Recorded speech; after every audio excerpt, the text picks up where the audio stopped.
Hello everyone, welcome back to market marking channel. நான் உங்கள் ரோஹித். நம்ம இந்த வீக் ஃபுல்லாக பார்த்துட்டு இருக்க ஒரு சில வீடியோஸ் பார்த்தீங்கன்னா மோஸ்ட்லி ஃபண்டமெண்டல்ஸ் பற்றி தான் பேசிகிட்டு இருந்தேன். மோஸ்ட் ஆஃப் த டைம் எப்படி அனாலிசிஸ் பண்ணுறது, எப்படி இன்வெஸ்ட் பண்ணுறது அப்படின்னு நான் பல விஷயம் சொல்லியிருந்தேன். ஸோ இன்னைக்கு என்ன பார்க்க போகிறோம் அப்படின்னு பார்த்தீங்கன்னா, நம்ம டே டு டே லைஃப்பில் ஒரு சேலஞ்சஸ் ஃபேஸ் பண்ணுறோம். அதாவது விலைவாசி ஏறுறது. என்னடா தமிழில் வந்து ஸ்டாக் மார்க்கெட்டில் ஏன் இன்வெஸ்ட் பண்ணணும் அப்படின்னு போட்டுட்டு இதை பற்றி பேசிட்டு இருக்கே அப்படின்னு கேட்டால் அதையும் சொல்கிறேன். ஸோ ஃபஸ்ட்டு பேசிக்காக நம்ம வந்து டே டு டே லைஃப்பில் நம்ம என்ன ஃபேஸ் பண்ணுறோம் ஒரு கஷ்டம் அப்படின்னு பார்த்தீங்கன்னா காசு பற்றாக்குறை. ஸோ வர்ற சம்பளம் வந்து பத்த மாட்டேங்குது, வீட்டு செலவுக்கு பத்த மாட்டேங்குது, இன்வெஸ்ட் பண்ணுறதுக்கு பத்த மாட்டேங்குது, ஸ்கூல் ஃபீஸ் கட்டுறதுக்கு பத்த மாட்டேங்குது, ஏதோ ஒரு பிரச்சனை. எல்லாமே சம்மந்தப்பட்டது காசுக்கு தான். ஏன் அப்படின்னு பார்த்தா டே டு டே லைஃப்பில் வந்து விலைவாசி ஏறிட்டே போயிட்டு இருக்கு. ஸோ இந்த விலைவாசி ஏன் ஏறுது, எப்படி நம்ம அதை இது பண்ணுறது, சமாளிக்கிறது. அதே மாதிரி இன்னொரு விஷயம், நம்மள ரொம்ப பேருக்கு இருக்கிற ஒரு காமன் கொஷின் என்ன அப்படின்னு பார்த்தீங்கன்னா, ஏன் பணக்காரன் மட்டும் பணக்காரன் ஆகிட்டே இருக்கா, நம்மளால மட்டும் ஏன் டெவலப் ஆக முடியல அப்படின்றது தான். ஸோ அதுக்கான எல்லா விஷயத்தையும் நான் இந்த வீடியோவில் சொல்லலான்னு இருக்கேன்.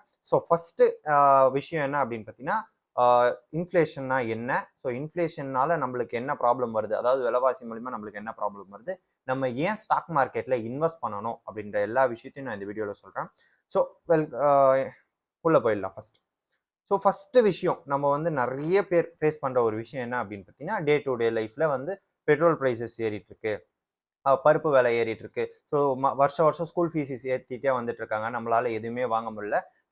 நம்மளுக்கு வர சம்பளத்தை வச்சு நம்மளால எதுவுமே பண்ண முடியல அப்படின்றது தான் ரொம்ப ரொம்ப காமனான ஒரு பிரச்சனை எல்லாருக்கும். ஸோ அந்த பிரச்சனைக்கான ரீசன் என்ன அப்படின்னு பார்த்தீங்கன்னா இன்ஃப்ளேஷன். ஸோ இந்த இன்ஃப்ளேஷன் அப்படின்றது வந்து ஒரு பெரிய டாபிக். அதை எக்ஸ்பிளைன் பண்ணிட்டு போயிட்டே இருந்தால் ரொம்ப பெருசாக போயிட்டே இருக்கும். நான் சிம்பிளாக சொல்லி முடிச்சிடுறேன். ஸோ டெய்லி ஒரு ப்ராடக்டோடைய ப்ரைஸஸ் ஏறிட்டே போயிட்டு இருக்குல்ல, ஸோ அதுதான் இன்ஃப்ளேஷன் அப்படின்னு சொல்லுவாங்க. அதாவது பணவீக்கம் அப்படின்னு சொல்லுவாங்க. பணத்தோட மதிப்பு குறைஞ்சிட்டே இருக்கும், விலைவாசி ஏறிட்டு போயிட்டே இருக்கும். ஸோ இதுதான் இன்ஃப்ளேஷன்ஸ் அப்படின்னு சொல்லுவாங்க. ஸோ இதனால நம்ம லைஃப்ல என்ன ப்ராப்ளம் அப்படின்னு கேட்டிங்கன்னா, நான் ஃபர்ஸ்டே சொன்ன மாதிரி தான். எல்லா ப்ராடக்ட்ஸோட ப்ரைஸஸ் ஏற ஏற நம்மளால அதை வாங்க முடியாது. நம்ம உள்ள போக போக இன்னும் கஷ்டப்பட்டுட்டே போயிட்டு இருக்கோம் காசு இல்லாம. ஸோ இதுதான் பேசிக்கா இன்ஃப்ளேஷன். ஸோ இதுக்கும் ஸ்டாக் மார்க்கெட்ல இன்வெஸ்ட் பண்றதுக்கும் என்ன சம்பந்தம் அப்படின்னு கேட்டீங்கன்னா, இந்த இன்ஃப்ளேஷன் அப்படின்றது ஒரு பர்சன்டேஜ் வைஸ் ஏறும். வருஷத்துக்கு இத்தனை பர்சன்டேஜ் ஏறும் அப்படின்றது இருக்கும். ஸோ இந்த இன்ஃப்ளேஷன் இந்தியாவில் கவர்மெண்ட் படி எவ்வளவு சொல்லியிருக்காங்க அப்படின்னு பார்த்தீங்கன்னா 5.10. பட் என்ன பொறுத்த வரையும் 5.10லாம் கிடையாது, அதை விட அதிகமாகவே இருக்கும். கிட்டத்தட்ட 7 to 8 அளவுக்கு இருக்கிற மாதிரி எனக்கு ஃபீல் ஆகுது. ஸோ நம்ம ஒரு ரியாலிட்டி 7 to 8 அப்படின்னு எடுத்துப்போம். கவர்மெண்ட் இதெல்லாம் விட்டுட்டு நம்ம ரியாலிட்டியில ஒரு 7 to 8% ஆஃப் இன்ஃப்ளேஷன் இருக்கு அப்படின்னு எடுத்துப்போம். அதாவது விலைவாசி ஏறது வந்து இப்போ ரூ. 100 பொருள் அடுத்த வருஷம் ரூ. 107 மாறும். ஸோ அந்த ரூ. 107 வந்து அடுத்த வருஷம் வந்து இன்னும் ரூ. 130 அந்த மாதிரி ஏறிட்டே போயிட்டு இருக்கும். அதாவது ஒரு விலை வந்து 7% அந்த இதுல ஏறிட்டே போயிட்டு இருக்கோம் அப்படின்னு எடுத்துப்போம். ஸோ இதை விட அந்த 7% ஏறுறதுல இன்ஃப்ளேஷன் விலைவாசி, அதை விட நம்ம எக்ஸ்ட்ராவா சம்பாதிச்சா மட்டும்தான் நம்மளால அந்த விலைவாசியை கட்டுப்படுத்தி நம்மளுடைய நார்மல் லைஃப்ல எந்த ஒரு பிரச்சனை இல்லாம வாழ முடியும். ஸோ அந்த அளவுக்கு நம்ம எப்படி ஏர்ன் பண்ணலாம் அப்படின்னு பார்த்தீங்கன்னா, வேலைக்கு மோஸ்ட்லி நம்ம எல்லாருமே என்ன பண்ணுவோம் அப்படின்னு பார்த்தீங்கன்னா, வேலைக்கு தான் போவோம். ஏதோ ஒரு கம்பெனிலயோ, ஏதோ ஒரு ஆஃபீஸ்லயோ, ஏதோ ஒரு வேலையோ, சின்ன பிஸ்னஸோ பண்ணிட்டு இருப்போம். பட் நம்மளுடைய சேலரி வந்து 7%லாம் ஏற்ற மாட்டாங்க. இப்போ வந்து நம்மளுடைய சேலரி 10,000னா அடுத்த மாசமே வந்து அடுத்த வருஷமே வந்து 10,700 ஏற்றி கொடுத்துட மாட்டாங்க அடுத்த மாசமே. இன்கேஸ் இப்போ வந்து நீங்க வருஷத்துக்கு ஒரு 1 lakh அப்படி வாங்குறீங்க, ஒரு வருஷத்துக்கு ஒரு 10 lakhs வாங்குறீங்க அப்படின்னு எடுத்துப்போம்.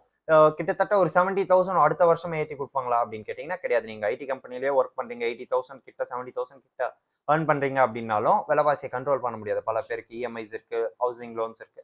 நான் சொல்றது இப்போ ஒரு 10 lakhs கிட்ட மந்த்லி பேக்கேஜ் இருக்கு அப்படின்னு எடுத்துப்போம், இயர்லி பேக்கேஜ் இருக்கு அப்படின்னு எடுத்துப்போம். அடுத்த வருஷமே 70,000 ஏற்றி கொடுப்பாங்கன்னா கேட்டா கிடையாது. ஸோ இன்கேஸ் நீங்க ஒரு பிசினஸ் பண்றீங்க, ஒரு மாசத்துக்கு வந்து ஒரு 1 lakh 2 lakhs டர்ன் ஓவர் பண்றீங்க, ஒரு மந்த்லி வந்து கிட்டத்தட்ட ஒரு 15 lakhs டர்ன் ஓவர் பண்றீங்க அப்படின்னு எடுத்துப்போம். அடுத்த வருஷமே அது 16 lakhs போயிடுமா, இல்ல ஒரு டோட்டலா நான் சொல்றது டோட்டலா ஒரு 16 lakhs போயிடுமா, 70,000 ஏறிடுமான்னு கேட்டா கிடையாது.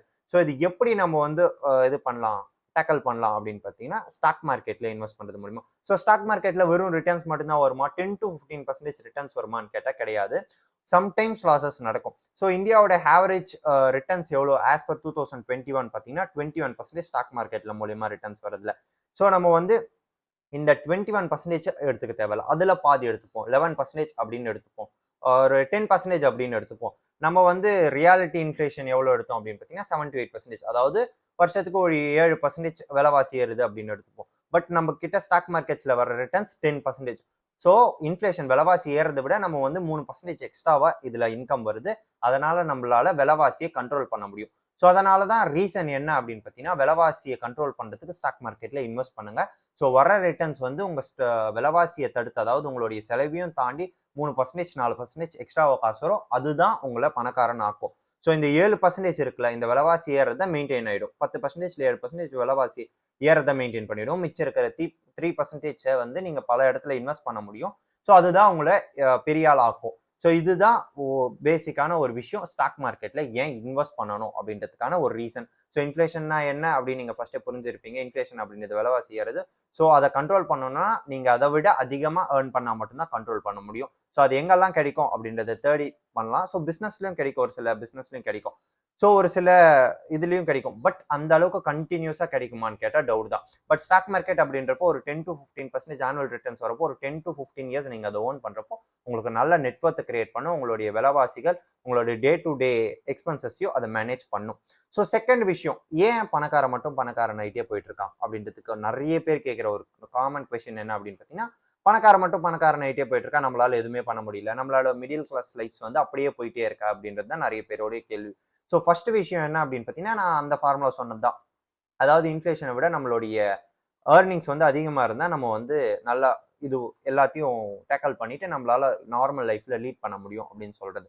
ஸோ ஃபர்ஸ்ட் விஷயம், இந்த ரிச் மட்டும் ஏன் ரிச் ஆயிட்டு இருக்காங்க அப்படின்னு பார்த்தீங்கன்னா, மோஸ்ட்லி ரிச் அப்படின்னு நம்ம யாரை சொல்லுவோம் அப்படின்னு பார்த்தீங்கன்னா, ஒரு 1 lakh plus ஏர்னிங்ஸ் இருக்கிறவங்கள தான் மோஸ்ட்லி ரிச்சஸ்ட் பர்சன் அப்படின்னு சொல்லுவோம். அதாவது கொஞ்சம் பணக்கார இது அப்படின்னு சொல்லுவோம். ஸோ இந்த 1 lakh plus ஏர்ன் பண்றவங்க வந்து கிட்டத்தட்ட ஒரு 70 to 80,000 மந்த்லி ஸ்பெண்ட் பண்றாங்க அப்படின்னு எடுத்துப்போம். 1 lakh ஏர்ன் பண்றாங்க, 70 to 80,000 ஸ்பெண்ட் பண்றாங்க அப்படின்னு எடுத்துப்போம். மிச்சம் இருக்கிற 20,000 அவங்க இன்வெஸ்ட் பண்ணியே தீருவாங்க. ஏதாச்சும் ஒரு இடத்துல சும்மா கோல்டு வாங்கி வைப்பாங்க, இல்ல ஒரு ஸ்டாக் மார்க்கெட்ல இன்வெஸ்ட் பண்ணுவாங்க, இல்ல மியூச்சுவல் ஃபண்ட்ஸ் கட்டுவாங்க. ஸோ ஏதோ ஒன்று இன்வெஸ்ட் பண்ணும்போது என்ன ஆகும் அப்படின்னு பார்த்தீங்கன்னா, அதோடைய ரிட்டர்ன்ஸ் வந்து ஒரு 10 to 15% அப்படின்னாலும் அது வந்து அவங்களுடைய செலவு, அதாவது ஒரு 10 to 15 இயர்ஸ் இதே மாதிரி கன்சிஸ்டன்சியா 10,000 20,000 அப்படின்னு இன்வெஸ்ட் பண்ணும்போது அவங்களுடைய விலைவாசிகள் ஏறினாலும் அவங்களுக்கு எந்த பிரச்சனையும் கிடையாது. பிளஸ் அவங்களுடைய செலவும் மேனேஜ் ஆகும், அவங்களுடைய நெட்வொர்த்தும் ஏறிட்டே போயிட்டு இருக்கும். ஸோ இது ஒரு ஃபர்ஸ்ட் ரீசன். செகண்ட் ரீசன் என்ன அப்படின்னு பார்த்தீங்கன்னா, அவங்க வந்து அவங்களுக்கு பிடிச்சதை மோஸ்ட்லி செய்வாங்க. ஸோ இது வந்து ஸ்டாக் மார்க்கெட் எல்லாத்தையும் விட்டுட்டு ஒரு காமன் லைஃபா நம்ம பேசுவோம். ஸோ பணக்காரன் ஏன் பணக்காரன் ஆகுறான் அப்படின்னு பார்த்தீங்கன்னா, அவனுடைய பேஷன்ஸ், அவனுடைய பேஷன், அவனுடைய எய்ம்ஸ், அவங்களுக்கு பிடிச்சதை பண்ணுவாங்க. இப்போ வந்து அவங்க பையன் வந்து ஒரு டிராயிங் பண்றான் அப்படின்னா, ஸோ டிராயிங் என்கரேஜ் பண்ணுவாங்க. ஸோ நீங்க சொல்லலாம், வந்து அவங்க கிட்ட பணம் இருக்குப்பா, அதனால வந்து அவங்க வந்து டிராயிங் பண்றதை என்கரேஜ் பண்ணலாம், அவங்க பசங்க என்ன பண்ணாலும் என்கரேஜ் பண்ணலாம், அவங்களுக்கு என்ன பிடிச்சிருக்கோ அதை செய்யலாம். பட் நம்மளால அப்படி பண்ண முடியாது. நம்ம வந்து மந்த்லி சேலரி வாங்குறவங்க, நம்மளால வந்து அந்த அளவுக்குலாம் எதுவும் பண்ண முடியாது அப்படின்னு கேட்டீங்கன்னா, இப்போ வந்து இன்கேஸ் இப்போ உங்க ஒரு பையன் இருக்கான் அப்படின்னு எடுத்துப்போம். நல்லா டிராயிங் பண்றான்னா அவனை படிக்க வைங்க. நார்மலா எல்லாரும் படிக்க வைக்கிற மாதிரி தான் படிக்க வச்சுட்டு, டயக்ராம் பண்றானா, ஸோ இப்போ ஸ்கூல்ஸ் போயிட்டு வராங்களா, ஒரு 9 to 4:30 5 o'clock வரையும் ஸ்கூல்னா, ஒரு 5 to 6 வரையும் அவங்க டிராயிங் பண்றதுக்கோ இல்லை கிளாஸஸ் போறதுக்கோ அவங்களை ஃப்ரீயா விட்டுட்டு, மிச்சம் இருக்கிற 6 to 8 வரையும் அவங்க ஒர்க்கை ஹோம்ஒர்க் பண்ணுங்க, படிங்க அப்படின்னு பண்றப்போ அவங்களுடைய பேஷன் எய்மும் அதிகமாகும். பிளஸ் அவங்களுடைய நாலேஜும் இன்க்ரீஸ் ஆகும். ஸோ இதுதான் அவங்க பணக்கார வீட்டு பசங்களா இருந்தாலும் சரி, பணக்காரங்களா இருந்தாலும் சரி. அதே மாதிரி இன்னொரு விஷயம் என்ன அப்படின்னு பார்த்தீங்கன்னா, நார்மல் மிடில் கிளாஸ் லைஃப்ல என்ன அப்படின்னு பார்த்தீங்கன்னா, ஒரு சில விஷயங்கள்லாம் பண்ண மாட்டாங்க. அவங்களுக்கு பிடிச்ச விஷயங்கள் நிறைய பேர் பண்ண மாட்டாங்க. என்ன பண்ணுவாங்க அப்படின்னு பார்த்தீங்கன்னா, இப்போ ஒரு இடத்துல ஒரு பிசினஸ் பண்ணணும்னு ஆசைப்படுறாங்க அப்படின்னா, பணக்காரன் என்ன பண்ணுவான்னா, இருக்கிற வேலையெல்லாம் விட்டுட்டு அங்க போய் பிசினஸ் பண்றதை இறங்கிடுவான். ஏன்னா அவங்க கிட்ட காசு இருக்கு. நம்ம என்ன பண்ணலாம் அப்படின்னு பார்த்தீங்கன்னா, இப்போ இன்கேஸ் நம்மளுக்கு ஒரு பிசினஸ் பண்ணணும் ஒரு ஐடியா வந்திருக்குன்னா, நம்ம உடனே நம்ம இருக்கிற வேலை வெட்டிலாம் விட்டுட்டு போய் பிசினஸ்ல இறங்கக்கூடாது. ஸோ கொஞ்சம் கொஞ்சமா நம்ம அந்த பிசினஸ்க்கு தேவையான இன்கம்ஸை சேர்த்து வச்சுட்டு, அதாவது இன்வெஸ்ட்மெண்ட்டை சேர்த்து வச்சுட்டு, நம்ம ஓரளவுக்கு கொஞ்சம் டெவலப் ஆன பிறகு இந்த நான் சொல்றது இன்வெஸ்ட்லாம் பண்ணி என்னுடைய ஒரு 1 year to 2 years உடைய இதுவெல்லாம் மந்த்லி எக்ஸ்பென்சஸ்லாம் என்னால் இது பண்ண முடியும் அப்படின்னு சேர்த்து வச்சுட்டு, அதுக்கப்புறம் நீங்க பிசினஸ்ல பண்ணும்போது உங்களுக்கு லாஸஸும் வராது. இன்கேஸ் லாஸ் ஆனாலும் அந்த 1 to 2 இயர்ஸ்க்குள்ள திருப்பி ரெக்கவரி ஆயிடலாம். ஸோ இதனால தான் பணக்காரன் ஐடியா போயிட்டு இருக்குது. இதனால தான் ஸ்டாக் மார்க்கெட்ல இன்வெஸ்ட் பண்ணோம் அப்படின்னு சொல்றது. ஸோ இதுதான் இன்ஃப்ளேஷன். நான் லாஸ்ட் ஒரு 2-3 மினிட்ஸ் வந்து ஃபிலாசபி பேசுன மாதிரி இருக்கும். ஸோ பட் ரியாலிட்டி என்ன அப்படின்றத புரிஞ்சுட்டு நம்ம இன்வெஸ்ட் பண்ணணும். ஸோ நம்ம லைஃப்பை லீட் பண்ணோம் அப்படின்னா பெட்டர் ரிட்டர்ன்ஸ் கிடைக்கும். ஸோ இந்த வீடியோ பிடிச்சிருக்கும் நம்புறேன். ஸோ பிடிச்சிருந்தா லைக் பண்ணிக்கோங்க, ஷேர் பண்ணிக்கோங்க, சப்ஸ்கிரைப் பண்ணிக்கோங்க. தேங்க்யூ.